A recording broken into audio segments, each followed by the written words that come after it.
Taewon pushed through the thick branches of the crimson thicket. His boots sank into the soft purple moss that covered the forest floor. The air here smelled different from the colony. It smelled wild and dangerous. He knew he should not be here. Everyone knew the rules. Stay away from the crimson thicket. Stay away from where the Vreths lived. But Taewon was a botanist. He studied plants. The most beautiful and rare flowers on this entire planet grew deep inside this forbidden forest. His research needed those samples, so he had come here alone, telling no one where he was going. The trees here were massive. Their trunks were as wide as small buildings. Their leaves glowed with a soft red light even during the day.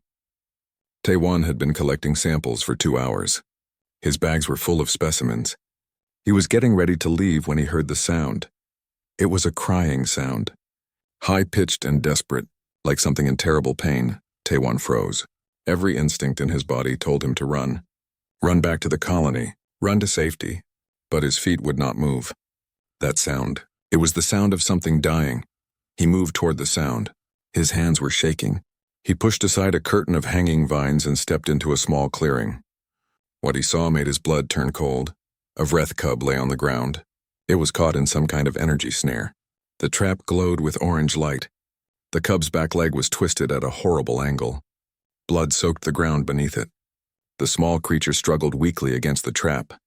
Each movement made the snare tighten more. Taewon had never seen a Vreth cub before. Most humans never saw any Vreth and lived to tell about it. The cub was about the size of a large dog. Its body was covered in crystalline scales that shimmered like diamonds. The scales formed patterns that looked like constellations, 6 legs each ending in razor-sharp claws, a long tail that thrashed in pain, and eyes, red eyes that now locked onto Taewon with pure terror. The cub tried to growl. It came out as a weak hiss. It tried to bare its fangs, but Taewon could see the life draining from the small creature. The trap was killing it slowly. Taewon's mind raced. He knew what Vreths were. They were the apex predators of this planet. Adult Vreths had killed over 300 colonists in the past 5 years. They were fast, intelligent, and absolutely lethal. The colony security force shot them on sight. If an adult Vreth found him here with its cub, he would die in seconds. But as he looked at the small creature suffering in front of him, he thought of his sister Dayun back on Earth. She worked at an animal sanctuary. She had taught him something important. She said that how you treat the helpless says everything about who you are. The cub was helpless. It was dying, and someone had put this trap here illegally, probably poachers hunting for Vreth scales. The scales sold for a fortune on the black market. Taewon made his decision. He dropped his sample bags. He pulled out his tools. He moved slowly toward the cub. The cub panicked. It thrashed harder. The snare burned brighter. The smell of burned flesh filled the air. Taewon's stomach turned. Easy, he whispered in Korean. Easy, little one. I want to help. The cub did not understand his words, but maybe it understood his tone. It stopped thrashing for a moment. Its red eyes watched him with fear and pain and something else. Maybe hope. Taewon knelt beside the trap. His hands were still shaking. He examined the snare carefully. It was a sophisticated trap. Military grade. The kind that was definitely illegal on this planet. Whoever set this trap knew what they were doing. The snare worked on a pressure system. If he tried to simply cut the cub free, the trap would deliver a lethal shock. He needed to disable the power source first. But the power cell was buried under the cub's injured leg. This is going to hurt, Taewon said softly. I'm sorry. He reached toward the cub's wounded leg. The cub struck at him with its front claw. The crystalline talon sliced across Taewon's forearm. Blood welled up immediately. Taewon gasped but did not pull away. I know, he said. I know you are scared, but I need to do this or you will die. He tried again. This time the cub's strike was weaker. Taewon managed to carefully lift the injured leg just enough to reach the power cell beneath. He used his multi-tool to pry open the cell housing. His fingers worked carefully despite the pain in his arm and the fear in his heart. The sun was setting. The forest was growing darker. Taewon knew that night on this planet lasted 31 Earth hours. 31 hours of darkness and cold and predators. He needed to work faster. Finally, he found the right wire. He cut it. The orange glow of the snare flickered and died. The trap opened. The cub was free, but the cub could not stand. Its leg was too badly damaged.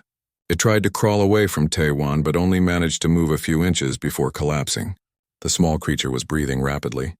Going into shock, Taewon pulled out his emergency medical kit. He had supplies for human injuries. He had no idea if they would work on a Vreth, but he had to try. He opened antiseptic packets and carefully cleaned the wound. The cub whimpered. It sounded almost like a puppy. He used his field bandages to wrap the injured leg. He tore strips from his thermal jacket to create additional padding. The jacket was designed to keep him warm during the long night. But the cub needed it more than he did. As he worked, darkness fell completely. The temperature dropped fast. Taewon's breath began to fog in the air. He finished bandaging the cub and sat back. The small creature lay on its side, breathing hard. It watched him with those strange red eyes. Not attacking now. Just watching. Then Taewon heard it, a sound that made every hair on his body stand up. Heavy footsteps. Something massive moving through the forest. Coming closer. Branches breaking. The ground trembling slightly with each step. The cub made a small chirping sound. A call. The footsteps stopped. Somewhere in the darkness, something was watching them. Something huge. The mother had arrived. The night of Vareth 9 was unlike anything on Earth. The darkness was absolute. The 2 moons of this planet gave almost no light. They were small and distant. The only illumination came from the faintly glowing plants around them. Red and purple light that barely pushed back the shadows. Taewon sat very still, his back against a tree trunk. The Vreth cub lay beside him, wrapped in parts of his torn thermal jacket. He could hear the mother Vreth out there in the darkness. She had not left. He could hear her breathing. Deep and powerful. He could hear her moving. Circling their position, she could kill him in 1 second. He knew this. 1 strike from those claws would tear him apart. 1 bite from those jaws would crush his bones. He was completely helpless, but she had not attacked yet. Why? Taewon tried to think clearly despite his fear. The mother knew he was here. She could smell him, see him, hear his heartbeat probably. But she had not killed him. She was watching, trying to understand what was happening. He looked down at the cub. The small creature had stopped shivering so much. The bandages were holding. But the cub needed more than bandages. It needed warmth. The temperature was dropping fast. Taewon could see ice forming on the leaves around them. Vreth cubs could not control their own body temperature. He had read that in a research paper once. They needed their mother's warmth to survive. But the mother could not come closer while he was here. She saw him as a threat. Taewon made another decision. He reached slowly toward the cub. The small creature's eyes snapped open. It tried to growl but was too weak. Taewon picked up the cub gently. It was heavier than he expected. All muscle and scale under the soft outer layer. "Your mother is right there," Taewon whispered in Korean. "She wants to help you. But she thinks I will hurt you. I need to show her I am not a threat." The cub struggled weakly in his arms. Its claws dug into his shoulders. But Taewon held on. He pulled the cub against his chest. He wrapped his arms around the small body, sharing his warmth. The cub went still. It made a small, confused sound. Then slowly, very slowly, it relaxed. The small head rested against Taewon's shoulder. He could feel the rapid heartbeat against his chest. Could feel the trembling in the small body. "That's it," Taewon said softly. "I know you are scared. I am scared too. But we need to keep each other warm or we both die." Out in the darkness, the mother Vreth moved closer. Taewon could see her now. Just barely. She was massive. At least 15 feet long. Her scales were darker than the cub's. Almost black. They caught the faint plant light and threw it back in sharp glints. 6 powerful legs, each one thick with muscle. A tail that could break trees. And eyes that glowed slightly in the darkness. Intelligent eyes. She came close enough that Taewon could have reached out and touched her. She lowered her huge head. She sniffed the air, smelling her cub. Smelling the human holding her cub, Taewon stopped breathing. This was the moment. She would either accept what he was doing or she would kill him. The mother Vreth made a sound, low and rumbling. The cub in Taewon's arms responded with a small chirp. Mother and child calling to each other. Then the mother did something unexpected. She sat, right there in front of him. She sat like a cat would sit. Her tail curled around her body. Her eyes fixed on Taewon, watching, waiting. She was not going to attack. But she was not going to leave either.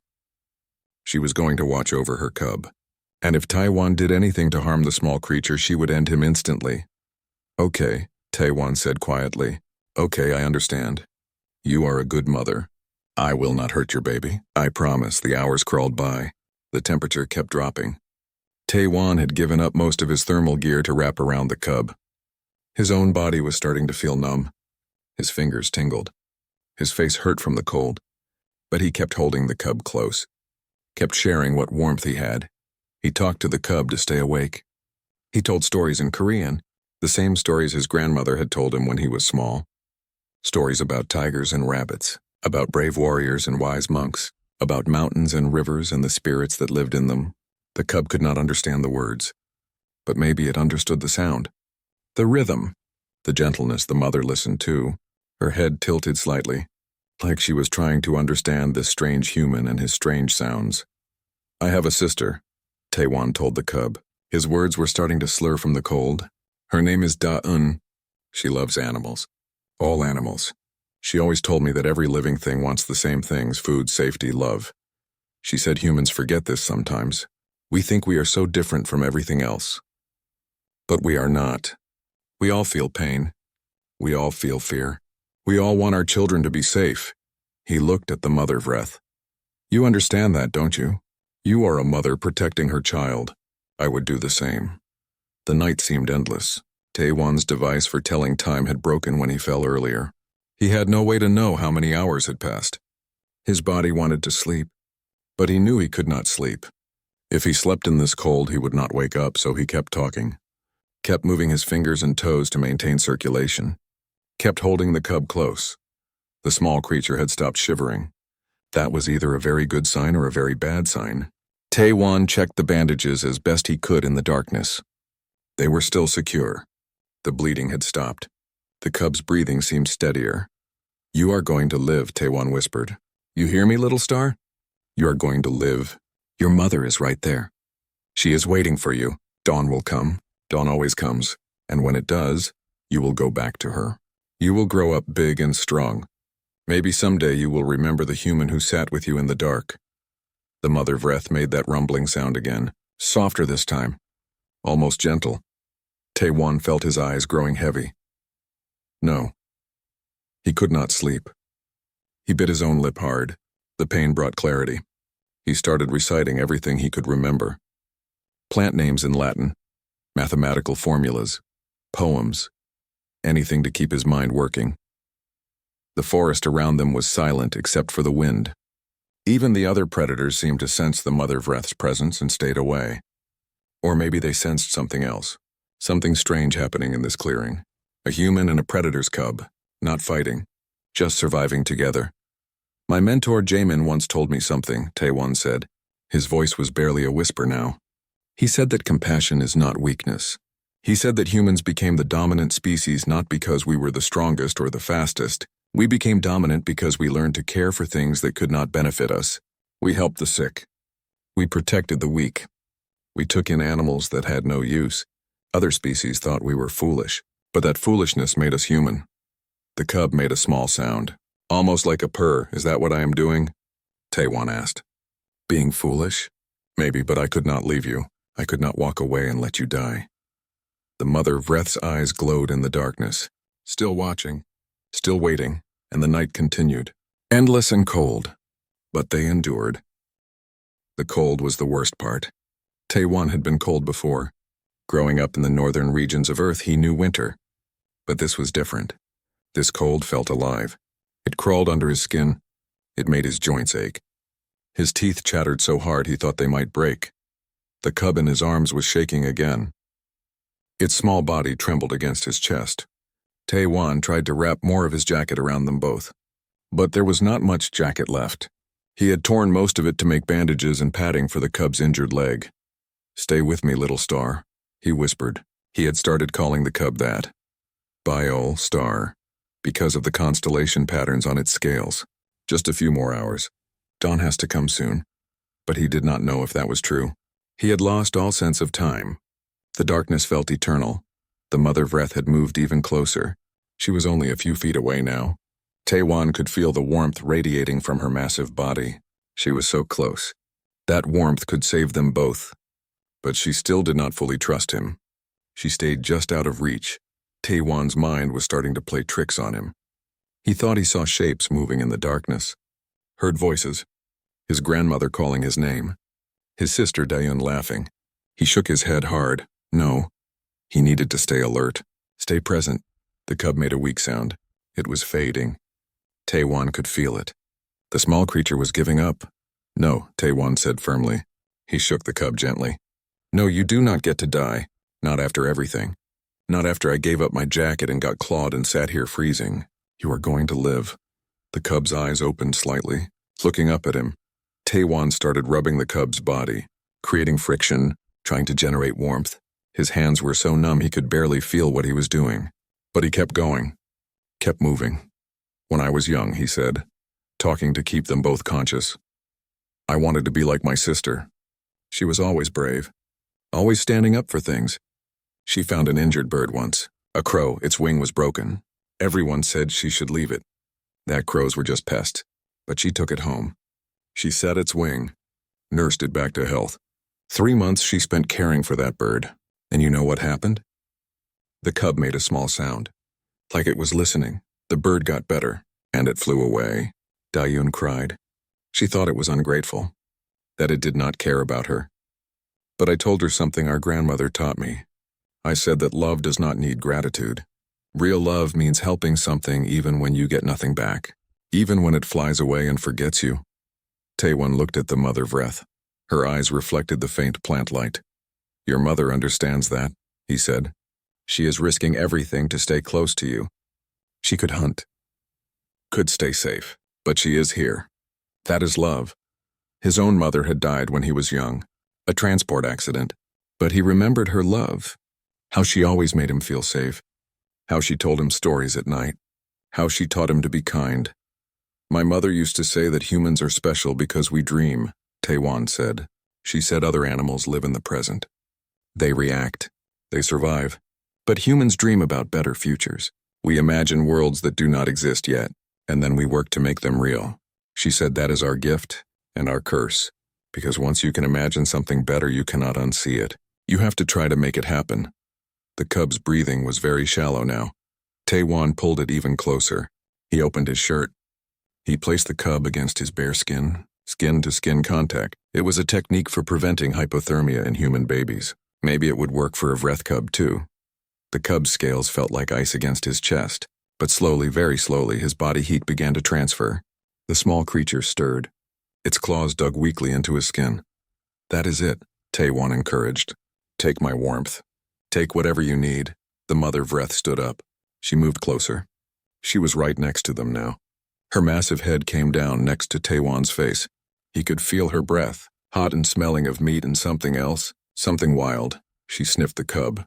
Then she sniffed Taewon. Her nose was as big as his head. One bite. That is all it would take, but she did not bite. Instead, she made a decision. She lay down next to them.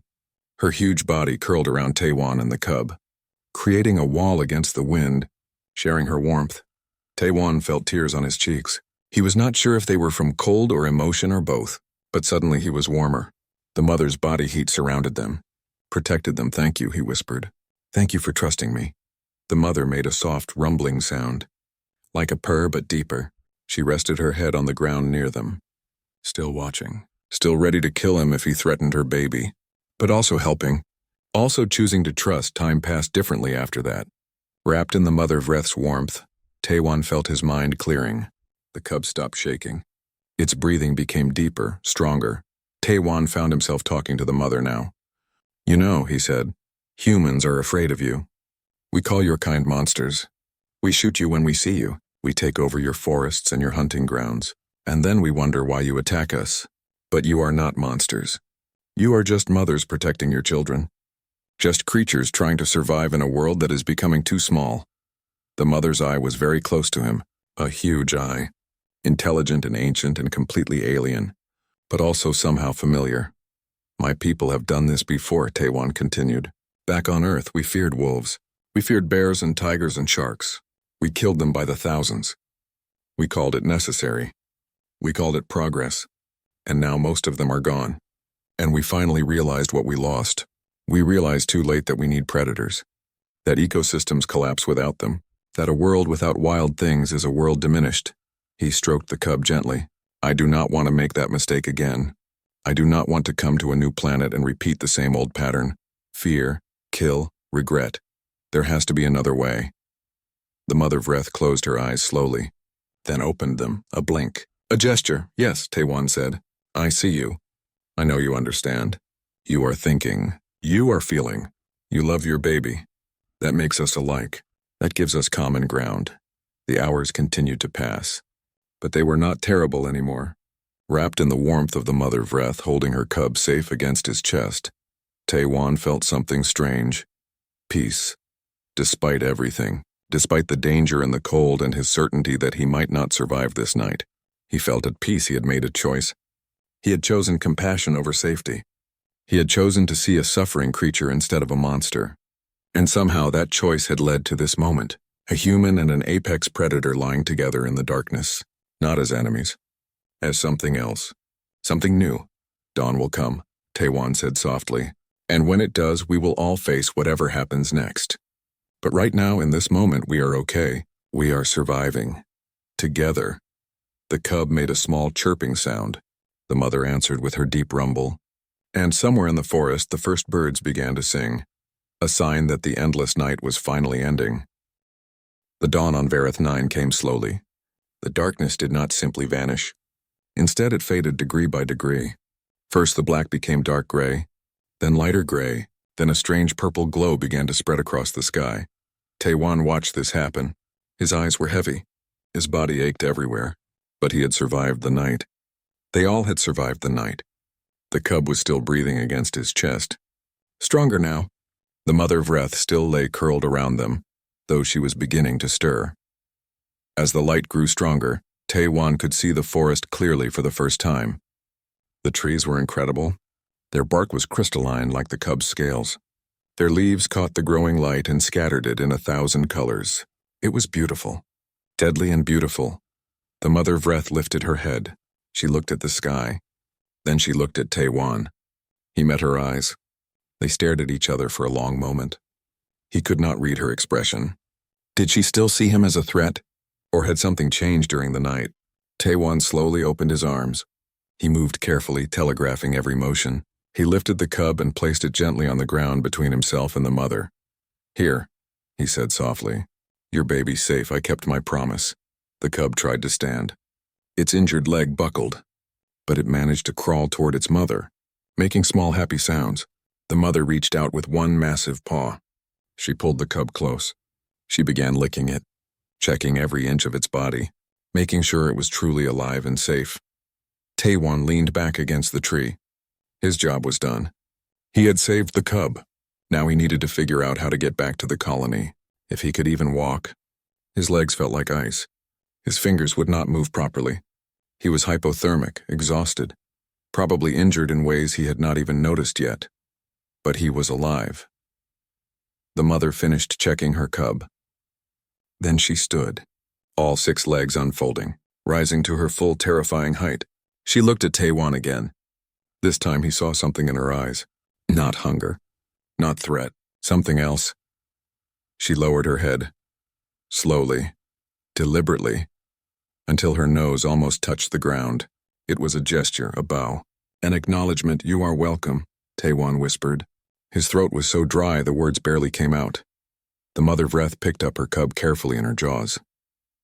The same way a cat would carry a kitten. Then she looked at Taewon one more time. Her eyes seemed to say something. A message he could not quite understand but could feel. Then she turned and walked into the forest. Her cub safe in her mouth. Within seconds they had disappeared into the crystalline trees. Taewon sat alone. The clearing was empty now. No sounds except the wind and the distant bird calls. It was over. He had done it. He had saved a life. Now he just needed to save his own. He tried to stand. His legs would not cooperate. He fell back against the tree. Okay. Standing was not going to work yet. He would rest for a few minutes, then try again, but his eyes were so heavy, his body so tired. Just a few minutes of rest. That is all he needed. He closed his eyes.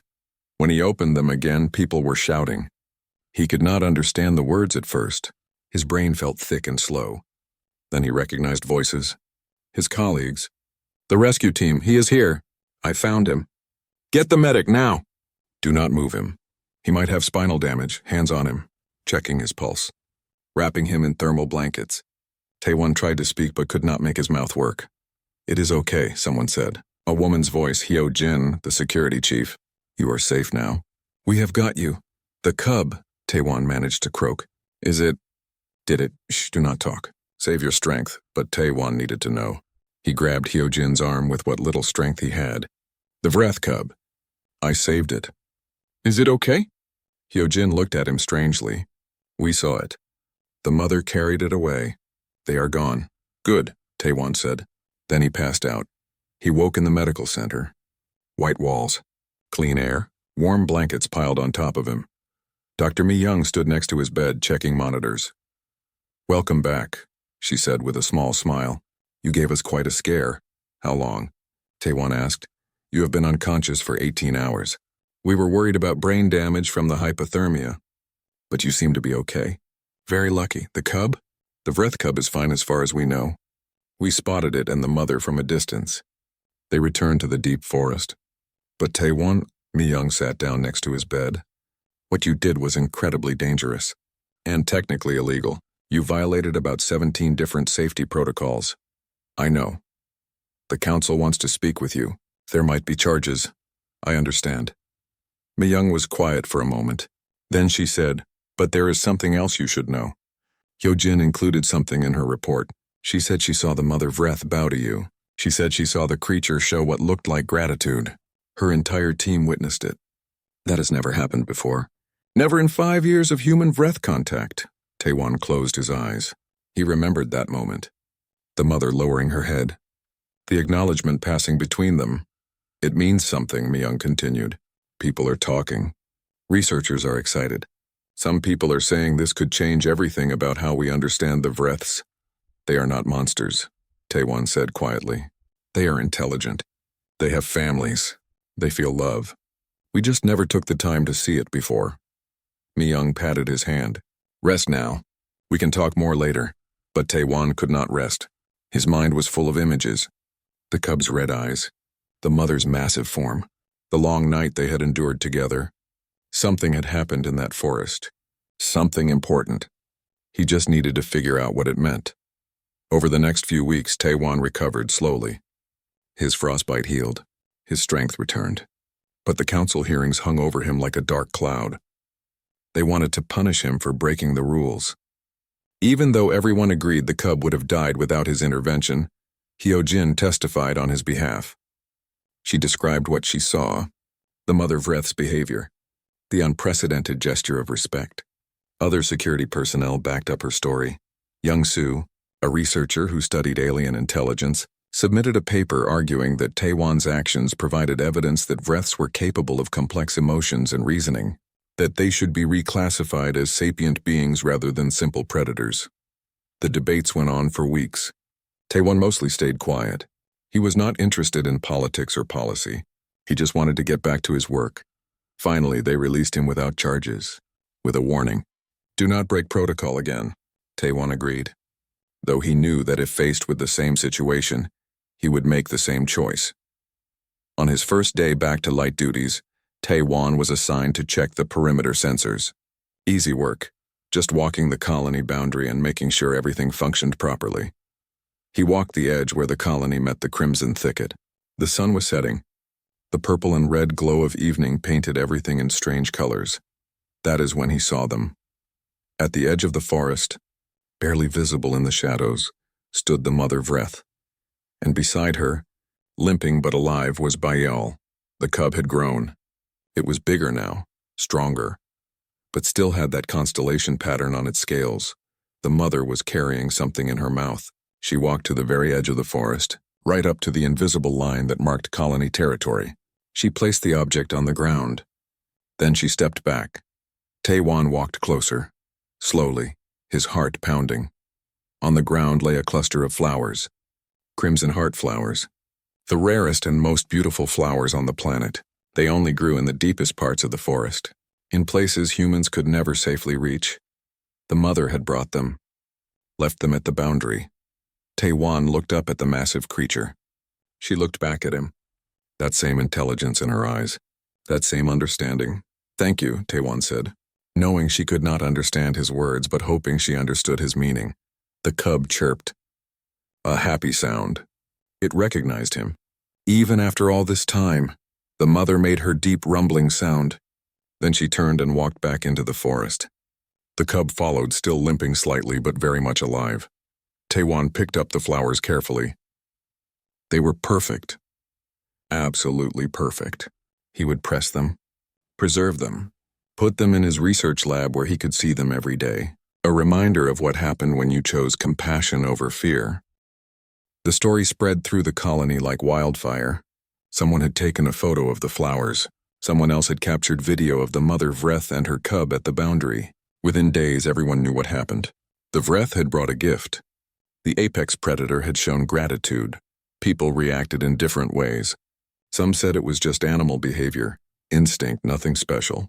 Others said it proved the Vreths were intelligent and should be treated differently. Some said Taewon was a hero. Others said he was a fool who got lucky. Taewon ignored most of it. He went back to his work, studying plants, collecting samples. But now when he walked near the crimson thicket, he felt different. He was not afraid anymore. He felt a strange connection to the forest, to the creatures that lived there. Young-soo published his paper about Vreth intelligence. It caused a huge debate among the scientific community. Other researchers began studying Vreth behavior more carefully, looking for signs of complex thinking, of emotional capacity, of culture. Haewon, a diplomatic officer, started drafting new proposals for how humans should interact with the native species of Arath 9.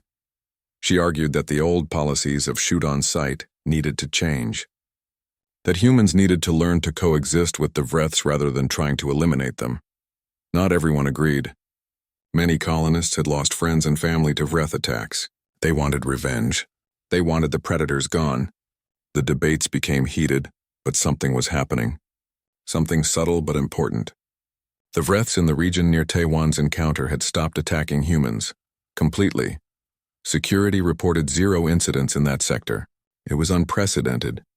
Some researchers thought the mother Vreth had communicated something to others of her kind, that she had told them about the human who saved her cub, that she had passed on a message. Not all humans are threats. Some can be trusted. Taewon was not sure what to believe, but he knew what he experienced. He knew that connection was real. That understanding had passed between species, and that had to mean something. The council asked him to give a speech, to explain what happened and what he learned. Taewon did not want to speak publicly. He was a botanist, not a politician. But they insisted, said it was important, that people needed to hear from him directly, so he stood in front of the assembled colonists. Hundreds of people looking at him, waiting for him to say something profound. He felt very uncomfortable. Public speaking was not his strength. He cleared his throat. "I am not a hero," he began. "I am just someone who saw a creature suffering and could not walk away. I think any decent person would have done the same thing. But what I learned that night in the forest changed me. I learned that the line between predator and prey, between monster and victim, between enemy and friend, that line is not as clear as we think. The mother Vreth could have killed me at any moment. But she chose not to. She chose to trust me with her most precious thing, her child. And I chose to risk everything to save a creature that, according to all our rules and policies, I should have left to die or killed myself." He paused, gathering his thoughts. "My sister Daun works with animals back on Earth. She once told me something I never forgot. She said that humans became the dominant species not because we were the strongest or the fastest or the smartest. We became dominant because we developed something other species did not have. We developed the ability to care about things that give us no immediate benefit. We help strangers. We protect endangered species. We save creatures that cannot help us in return. Other species think this is weakness, but it is actually our greatest strength. Because compassion creates connections. It builds bridges between different kinds of beings. It opens up possibilities that violence closes down.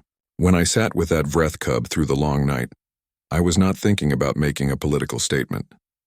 I was not thinking about changing policies. I was just thinking that this small creature deserved a chance to live, that its mother deserved to see her baby survive. And because I made that choice, something impossible happened. An apex predator and a human developed trust. Communication, understanding. The mother brought me flowers. She brought them to the boundary and left them as a gift. That is not instinct. That is intelligence. That is culture. That is proof that we are not alone on this planet, that we share this world with other minds, other hearts. Taiwan looked out at the crowd. Some people were nodding. Others looked skeptical. That was okay. He did not expect everyone to agree. I know that many of you have lost people to Vreth attacks. I know the fear is real. The danger is real. But I also know that we humans have walked this path before. On Earth we feared wolves. We hunted them to near extinction. And then we learned something. We learned that wolves were not our enemies. They were part of an ecosystem we did not fully understand. And when we wiped them out, everything fell apart. The forest died. The prey animals overpopulated. Disease spread. It took us centuries to understand what we had lost. I do not want us to make that same mistake here. I do not want us to come to a new world and repeat the old patterns. Fear, kill, regret. There has to be another way. A way where humans and Vreths can both exist. Both thrive. Both have a future. That night in the forest taught me that predators are not monsters. They are parents protecting their children. They are intelligent beings trying to survive, just like us. And if we can find a way to coexist with them, we prove something important. We prove that humans really are special, not because we conquer, but because we can choose to understand, to empathize, to extend compassion even to creatures that scare us. He stepped back from the podium. That is all I wanted to say. Thank you. The room was quiet for a moment. Then someone started clapping. Then more people joined. Not everyone, but enough. Enough to matter. Months passed. The colony adapted to the new reality. The Vreths in the region continued to avoid human settlements. Researchers set up observation posts to study their behavior. Slowly, carefully, they began to understand the complex social structures of Vreth packs, their hunting patterns, their communication methods, their intelligence. Haywan's diplomatic proposals were partially adopted. The shoot-on-sight policy was replaced with a more nuanced approach. Humans were required to carry deterrent devices rather than lethal weapons. Signs were posted at forest boundaries. No-go zones were established to protect Vreth breeding grounds. It was not perfect. There were still incidents, still fear on both sides. But it was a start. Taiwan went back to his botanical research. But now he had a new project. He was studying the crimson heart flowers that the mother Vreth had brought him, trying to understand their properties, their role in the forest ecosystem. He hoped to cultivate them, to grow them in the colony, as a reminder of what was possible when two species chose understanding over violence. One evening, several months after his ordeal, Taiwan was working late in his lab. He was examining flower samples under a microscope when he heard a sound outside. A familiar chirping. He went to the window. His lab was on the ground floor facing the forest boundary. And there, at the very edge of the colony lights, stood Biol. The cub was not a cub anymore. It had grown significantly, almost half the size of an adult now. Its injured leg had healed, though it still walked with a slight limp. The constellation patterns on its scales glowed softly in the evening light. Taiwan opened the window. Cool air rushed in. "Hello, little star," he said quietly. "Look how big you have gotten." Biol made a happy chirping sound. It recognized his voice. Even after all this time, they looked at each other across the boundary. A young Vreth and a human, once predator and prey, now something else. Something new. The young Vreth turned and disappeared into the forest, but Taiwan knew it would be back. They had formed a connection that night in the cold and darkness, a bond that transcended species, that defied the rules everyone said could not be broken. Taiwan went back to his work, but he felt hopeful, not just for himself, for everyone, for the future of this colony, for the possibility that humans could learn to share worlds instead of conquering them. The colony planted crimson heart flowers at the memorial to fallen colonists. Beneath the names of the dead, they added new words, words that Taiwan had suggested. Dawn comes again for those who wait beside the wounded. It was a reminder, a promise, a new way forward, not about victory or dominance, but about compassion, about the choice to help rather than harm, About the bridges that can be built when fear is replaced with understanding. Years would pass. The story of Taiwan and the Vreth cub would become legend. Children in the colony would grow up hearing about the human who stayed through the long night, who chose compassion over safety, who proved that even apex predators could recognize kindness. And sometimes, late at night, colonists would see a large Vreth watching the settlement from the forest edge.